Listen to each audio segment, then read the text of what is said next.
जय गुरुदेव। एक बार स्वामी जी महाराज ने सत्संग सुनाते हुए कहा, आओ मेरे पास बैठो, मैं तुम्हारा तीसरा नेत्र खोल देता हूँ। इस दिव्य चक्षु से चाहो तो घर में बैठे बैठे आनंद लो, स्वर्ग वैकुंठ के नज़ारे देखो। 2 घंटे बैठो और देखो कि तुम्हारे अंदर कितना दिव्य सिनेमा हो रहा है।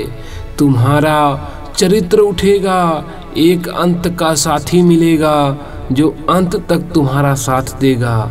युद्ध के समय में सत्संगियों की रक्षा की जाएगी। जय गुरुदेव नाम को बराबर याद करते रहो, यह परमात्मा का नाम है और हर क्षण तुम्हारी रक्षा करेगा। जो लोग मांस, मछली, अंडा, शराब, रिश्वत वे विचार नहीं छोड़ेंगे, उनकी अकाल मृत्यु होगी। इसलिए उन्हें चाहिए कि महात्माओं की तलाश करें और अपने पापों को क्षमा कराएं, नहीं तो सूद सहित सबका भुगतान करना होगा। मैंने जो आपको रास्ता बताया है ऊंचे से ऊंचा है, स्वार्थ का नहीं है। तुम्हें यह स्वयं की उलझन नहीं होनी चाहिए। जब तुम स्वयं को उलझन में रखोगे तो दूसरे को क्या समझाओगे। एक सत्संगी, एक भक्त, एक ज्ञानी संसार को रोशनी देता है, ज्ञान सिखा देता है। तुमने तो इतने आदमी को कुछ बदला, कुछ नहीं कर पाओगे तो यश कैसे मिलेगा। इसलिए तुम बर्दाश्त करो, उत्तर प्रति उत्तर मत करो, उतना ही समझाओ जितना ज़रूरत है। जितनी क्षमता सुनने वाले की तुम उस पर लाद दोगे तो क्या समझेगा। मैंने तो एक आदमी को बदला, ऐसे 10 को बदल दिया।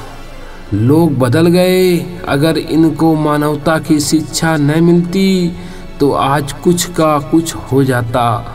जो लोग दूर हैं वो लोग कुछ का कुछ कर देते हैं, खुरेजी हो जाती है। आज तक भी लोग रो रहे, ऐसा कोई नहीं है कि जो नहीं रो रहा। तुम कह रहे हो कि धनी मानी हंस रहे, ऐसा नहीं है। वो तुमसे भी ज़्यादा रो रहे, वह तुमसे भी ज़्यादा भयंकर रो रहे, लेकिन तुम कह रहे हो कि धनी मानी हंस रहे। मैं आपको कुछ देने आया हूँ। आपका सौभाग्य है कि आपके ऊपर प्रभु की दया होने वाली है। यह मानव शरीर आपको बड़े भाग्य से प्राप्त हुआ है। जन्म जन्मांतरों के सत्कर्म से यह आपको मिला है। इनमें ऊपर जाने का, परमात्मा को पाने का रास्ता है, परंतु अफसोस आपने इसे इंद्रियों के भोगों में लगा दिया और जीवन के असली उद्देश्य में महरूम रहे। स्वतंत्रता के इन 30 वर्षों ने भेदभाव में आकर धर्म को ख़त्म कर दिया। लोग तैयारी करके शहरों से धर्म को निकलने में लग गए। धर्म शहर की एक गली में छिपा हुआ मिला।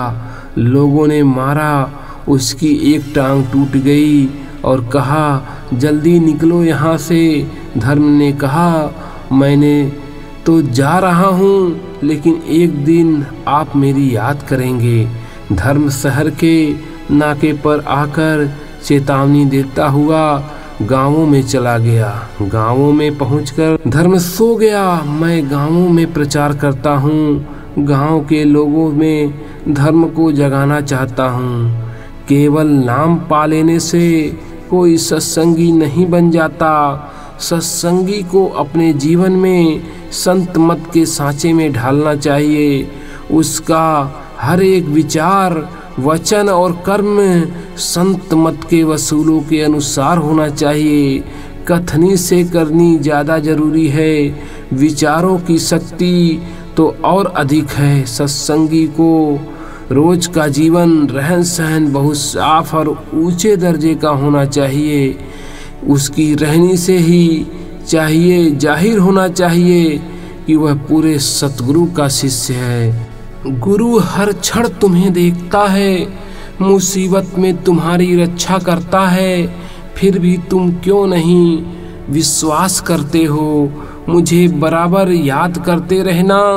तुम कहीं भी रहो, वक्त पर मैं तुम्हारी मदद करूँगा। तुम जंगल में रहो और शेर तुम पर टूट पड़े, फिर भी तुम्हारी रक्षा हो जाएगी।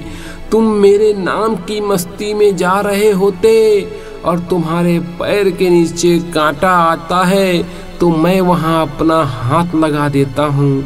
जिनके ऊपर महात्मा का हाथ होता है उनको मालिक बचाता रहता है, उनका बाल बांका नहीं होता।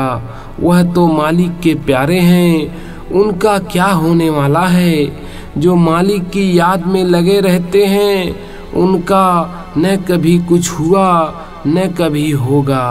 तुम घर घर डॉक्टर बैठा दो तो भी बीमारी नहीं जाएगी जब तक तुम मांसाहार बंद नहीं करोगे, क्योंकि पशु पक्षी को खाओगे तो खून बेमेल और दूषित हो जाएगा।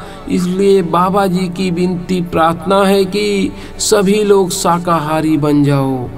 हम लोग सोचते हैं और समझते नहीं हैं और महात्मा शक्ति नहीं करते, वह तो प्रेम से बांधना चाहते हैं। प्रेम में बच जाओगे, बीमारी खत्म हो जाएगी, बुराई छूट जाएगी। जब तुम्हारे पास कोई काम न हुआ करे तो भजन पर बैठा करो। यह बालू का सूखा मैदान है, इसमें कुछ मिलने वाला नहीं है।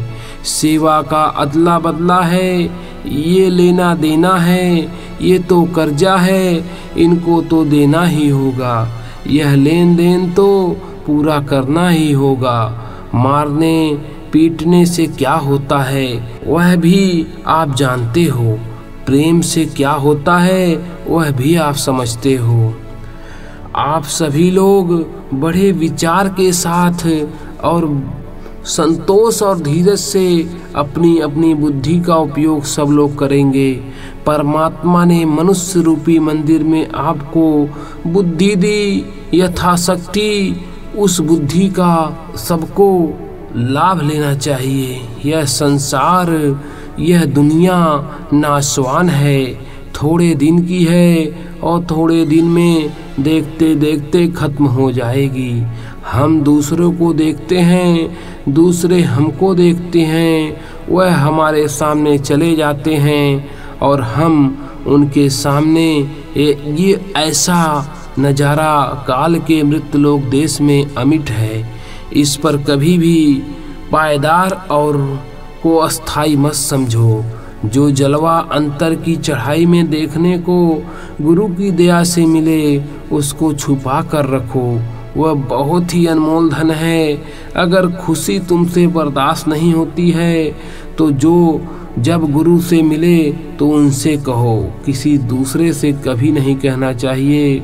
दुनिया के 2 रुपए को तुम कैसे छुपा कर रखते हो, और यह अनमोल धन है मालिक के। इसलिए दिए हुए धन की कदर अगर नहीं रखोगे तो मालिक तुम्हारी आँख और कान को बंद कर देगा। साधकों के लिए शब्द नहीं सुनाई पड़ना, आंखें बंद करना बहुत बड़ी सजा है। आप सिनेमा मत देखें, इनमें जनता की चरित्रों का कितना पतन किया जाता है यह किसी से छिपा नहीं है। जनता और अनपढ़ बच्चों को नग्न चित्र दिखाकर निरी कामुकता से उभाड़ा, कितने घर इससे नष्ट हो गए और होते जा रहे हैं। महात्मा सब जानते हैं। जय गुरुदेव। इस सत्संग वचन को सभी प्रेमियों तक शेयर करें, लाइक करें, कमेंट करें, चैनल को सब्सक्राइब करें। जय गुरुदेव।